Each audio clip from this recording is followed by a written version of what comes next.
देश कोरोना महामारी की दूसरी लहर से जूझ रहा है। अमेरिका के बाद कोरोना से सबसे ज्यादा प्रभावित देश भारत ही है। यहां कोरोना संक्रमण के नए मामलों में कमी जरूर आई है, लेकिन हालात अब भी चिंताजनक है।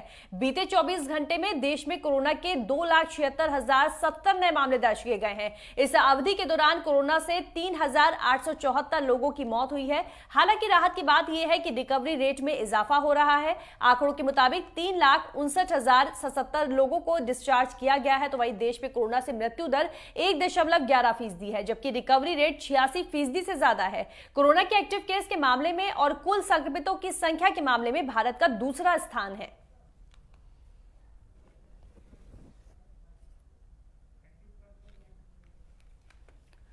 कोरोना के मामले लगातार बढ़ते जा रहे हैं, तो वही एक अच्छी खबर यह भी सामने आ रही है कि जिस तेज गति के साथ में कोरोना के नए मामले सामने आ रहे थे, उसमें कुछ कमी जरूर दर्ज की जा रही है और इसके साथ ही साथ रिकवरी रेट में एक बढ़ोतरी देखने को मिल रही है। एक अच्छा रिकवरी रेट अब देश में देखने को मिल रहा है, लेकिन यहां पर चिंताजनक बात यह है कि अब कोरोना के बाद ब्लैक फंगस का खतरा भी देखने को मिल रहा है। ब्लैक फंगस और व्हाइट फंगस ने भी अब लोगों की चिंता को बढ़ा दिया है, क्योंकि अभी तक कोरोना से जहां देश जूझ रहा था, तो वही आपको बता दें कि ब्लैक फंगस को लेकर देश के कई राज्यों ने ब्लैक फंगस को महामारी तक घोषित कर दिया है और देश में लगातार ब्लैक फंगस के नए मामले भी सामने आ रहे हैं। तो वही आपको बता दें कि कोरोना को लेकर भारत की स्थिति अब थोड़ा सुधार देखने को मिल रहा है। जिस तरह से जिस तेज गति के साथ में एक्टिव केस की संख्या में इजाफा देखने को मिल रहा था, तो हालांकि अब वो नए केस की कमी एक दर्ज की जा रही है और इसके साथ ही साथ आपको बता दें कि एक अच्छा रिकवरी रेट भी देखने को मिल रहा है। तो वही आपको बता दें कि कोरोना को लेकर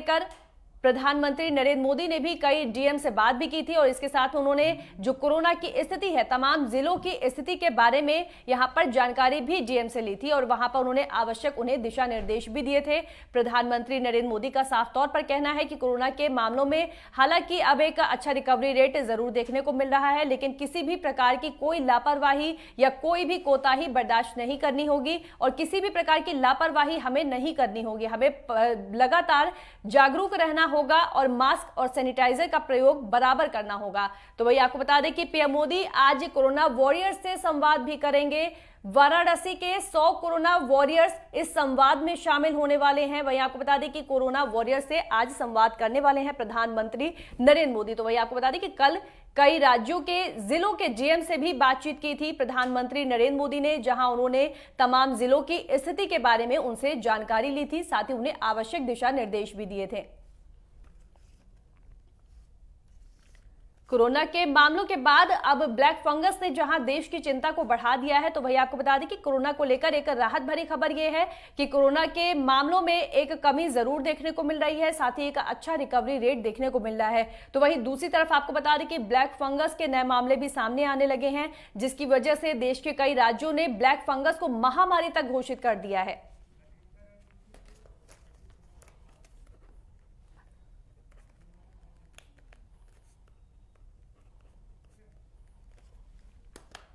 और ज्यादा जानकारी के लिए दिल्ली से हमारे साथ गजेंद्र और भोपाल से अजीत जुड़ चुके हैं। गजेंद्र, हम आपके पास आएंगे, आपसे जानेंगे जिस तरह से अभी तक हमने स्थिति देखी थी कि कोरोना के लगातार मामले बढ़ते जा रहे थे, एक अच्छी खबर सामने आ रही है, लॉकडाउन का असर देखने को मिल रहा है कि एक जो नए एक्टिव केस की संख्या में बढ़ोतरी थी उसमें कमी दर्ज की गई है, दूसरा एक अच्छी रिकवरी रेट भी देखने को मिल रहा है। अगर हम बात करें ब्लैक फंगस की, तो इसने जरूर चिंता बढ़ा दिया है। दिल्ली की क्या स्थिति नजर आ रही है?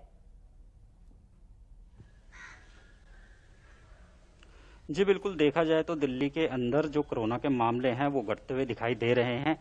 अब दिल्ली के अंदर अगर 24 घंटे की बात करें तो 3,231 नए पॉजिटिव मामले मिले हैं, जबकि 233 लोगों की मौत हो गई है। अब ये देखा जा रहा है कि सिंगल डिजिट के अंदर जो कोरोना संक्रमण की जो दर है वो आ गई है 5% की। हम आपको ये भी बता दें कि 1 अप्रैल के बाद से गुरुवार को ऐसा हुआ है कि सबसे कम मामले दर्ज किए गए हैं। इससे पहले 1 अप्रैल को 2,790 मामले दर्ज किए गए थे, लेकिन अब दिल्ली की स्थिति पहले से सुधरती जा रही है। लेकिन अगर हम ब्लैक फंगस की बात करें तो दिल्ली एनसीआर में ब्लैक फंगस का खतरा अभी बढ़ता हुआ दिखाई दे रहा है। अकेले दिल्ली एम्स में ब्लैक फंगस के 80 से 100 के बीच में मरीज हैं, जिसमें से गंगाराम अस्पताल में 6 मई को केवल 6 मामले सामने थे, मगर 19 मई तक यह बढ़कर 60 हो गए हैं। मैक्स के दिल्ली की स्थिति अभी सेंटर में ब्लैक फंगस के 25 मरीज एडमिट हैं और लेडिंग हार्डिंग में 12 और अगर हम आगे बात करें तो अपोलो अस्पताल में 10 जो हैं वो मरीज इसके अंदर अभी मौजूद हैं। हालांकि अगर हम बात करें तो जैसे रिकवरी रेट अगर देखा जाए तो वो 5% का रहा है, लेकिन ब्लैक फंगस की अगर बात की जाए तो इसमें बढ़ोतरी होती हुई दिखाई दे रही है। हालांकि ये बहुत खतरनाक बीमारी है, क्योंकि अभी तक इसको लेके जो इसके सुटेबल इलाज है, जो इसके लिए जो इलाज किया जाता है, उसको लेके अभी तक वैज्ञानिकों के अंदर चर्चा चली रही है। तो ऐसे में लोगों को अपनी सतर्कता बरतने की बहुत जरूरत है, क्योंकि जिस तरीके से दिल्ली के अंदर अब केस कम होते हुए जा रहे हैं, लोगों को लगातार इसी तरीके से लॉकडाउन के गाइडलाइन का पालन करना होगा, ताकि ये जो केसेज हैं ये जीरो पे आ सके और कोरोना की लड़ाई में हम जीत सकें। बिल्कुल, भोपाल से अजीत भी बने हुए हैं हमारे साथ। अजीत, आपसे जानेंगे, जिस तरह से अभी तक कोरोना की रोकथाम के लिए जिस तरह से मध्य प्रदेश सरकार द्वारा कदम उठाए जाते हैं, उसकी सराहना पूरे देश में की गई। अगर हम मौजूदा हालात की बात करें तो कोरोना की क्या स्थिति देखने को मिल रही है, और लगातार जो ब्लैक फंगस के देश में मामले बढ़ते जा रहे हैं, जो कि एक चिंता का विषय भी बन गया है, मध्य प्रदेश में क्या स्थिति देखने को मिल रही है? मध्य प्रदेश को अगर लेकर बात की जाए तो यहाँ पर जो है लगातार केसों की संख्या नीचे जाती जा रही है। अगर कल से 24 घंटों की बात की जाए तो 24 घंटे में लगभग 5000 के करीब जो है एक्टिव केस दिखाई दिए, जिनका पहचान हुई है, और वहीं कहीं लगभग 10,000 लोग जो है स्वस्थ होकर घर पहुंचे हैं। लेकिन मौत का आंकड़ा कल के बनस्पत आज थोड़ा सा ज्यादा बढ़ा है। कल 70 था, आज 88 के करीब पहुंच गया है। और मध्य प्रदेश में एक्टिव केसों की बात की जाए तो लगभग 72,000 एक्टिव केस है।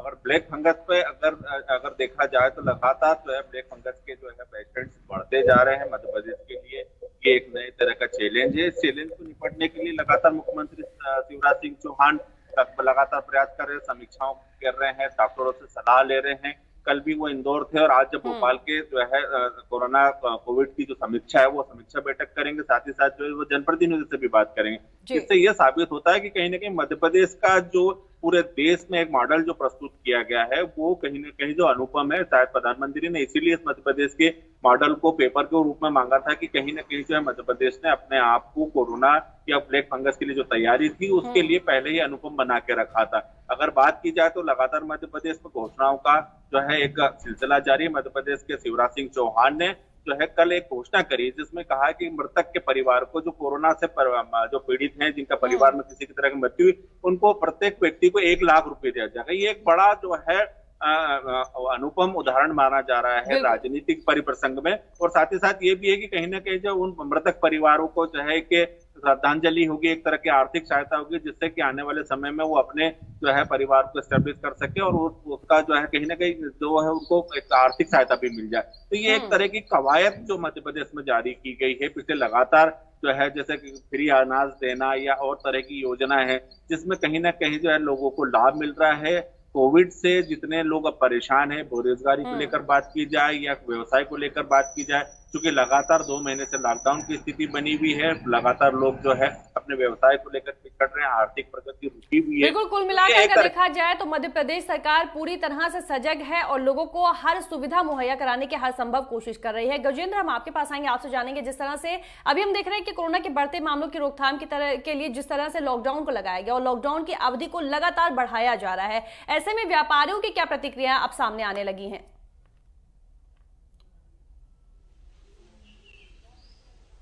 जी बिल्कुल, जिस तरीके से लगातार लॉकडाउन दिल्ली में बढ़ाया जा रहा है, कहीं ना कहीं दिल्ली के अंदर जो मामले कम होते हुए जा रहे हैं उसमें लॉकडाउन का एक बड़ा हाथ है। अगर हम बात करें तो जो खुदरा व्यापारी हैं, जैसे दिल्ली के, अगर हम जाएं पुरानी दिल्ली की तरफ जाएं तो वहां पे चांदनी चौक जो सबसे बड़ी मार्केट भी मानी जाती है, मार्केट के जितने भी वहां पे काम करने वाले लोग हैं यहाँ के या फिर मार्केट के जो अध्यक्ष हैं, उनका कहना यह है कि सरकार अगर इसको 1 हफ्ते और बढ़ाती है तो हमें इसमें किसी भी तरीके की कोई आपत्ति नहीं है, क्योंकि अगर लोग मार्केट में आना शुरू करेंगे तो उसकी वजह से मार्केट के अंदर दोबारा से इस तरीके का जो संक्रमण है वो बढ़ने का दोबारा से खतरा बना रहेगा। इसलिए हम लोग चाहते हैं कि पहले इसको पूरी तरीके से इससे निजात पा ली जाए, उसके बाद हम मार्केट को खोलेंगे। हालांकि जो जरूरी सामान लोगों को मिलता है उस तरीके की मार्केट खुली हुई है, जैसे कि आपको जो डेली का यूज का जो आपका सामान है उसकी दवाइयों की दुकान हो गई या फिर दूध दही वगैरह की जो दुकानें हैं, ये दुकानें अभी खुली हुई हैं, राशन की दुकानें खुली हुई हैं, तो लोगों को इसमें कोई दिक्कत नहीं हो रही हुई है अभी, लेकिन जैसे कपड़े की दुकान है या फिर ज्वेलरी शोरूम वगैरह है, इनको अभी बंद किया गया है। और ये जो लोग हैं, जो मार्केट के जो अध्यक्ष हैं, उन्होंने भी यही कहा है कि हम बढ़ चढ़ के इसमें हिस्सा लेंगे और जब तक दिल्ली पूरी तरीके से कोरोना मुक्त नहीं हो जाती है, हम दिल्ली सरकार का पूरी तरीके से सहयोग करेंगे। बिल्कुल, लॉकडाउन का कुल मिलाकर देखा जाए तो व्यापारियों ने भी अपना पूरा सहयोग प्रदान किया हुआ है। छत्तीसगढ़ रायपुर से हमारे साथ उत्पल जुड़े हुए हैं। उत्पल, हम आपसे जानेंगे लॉकडाउन का कितना असर कोरोना के आंकड़ों में देखने को मिल रहा है?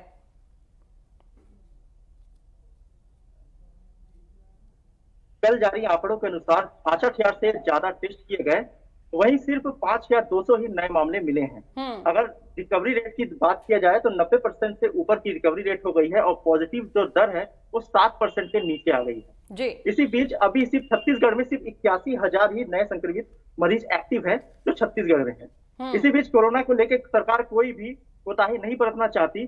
सारे जो हमारे सीमा है वो सील है।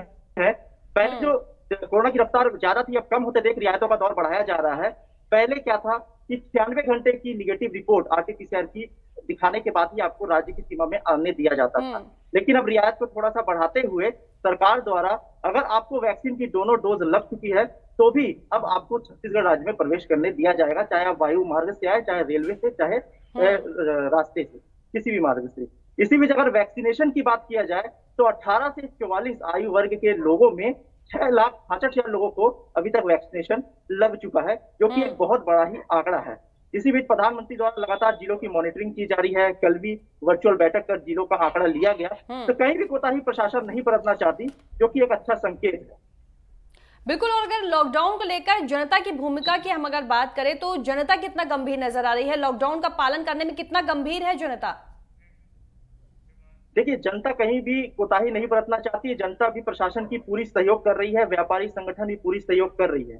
17 मई के बाद जो लॉकडाउन बढ़ाया गया वो 24 तक है। इसी बीच प्रशासन ने नई गाइडलाइन जारी करते हुए सभी जिला कलेक्टरों को 31 मई तक लॉकडाउन का निर्णय लेने के लिए अधिकृत कर दिया है। तो जाहिर सी बात है अब 24 के बाद जिला प्रशासन फिर से एक बार स्टेप लेके एक हफ्ते का लॉकडाउन बढ़ा के 31 मई तक कर सकती है, लेकिन कम होती संक्रमण दर को देखते हुए लगातार छूट का दौर जारी है। बिल्कुल, तमाम जानकारी के लिए बहुत बहुत धन्यवाद आप सभी का। जिस तरह से कोरोना के नए मामले बढ़ते जा रहे हैं तो वहीं एक अच्छी खबर भी सामने आ रही है कि एक अच्छा रिकवरी रेट देश में देखने को मिल रहा है, तो दूसरी तरफ ब्लैक फंगस ने देश की चिंता को और भी ज्यादा बढ़ा दिया है।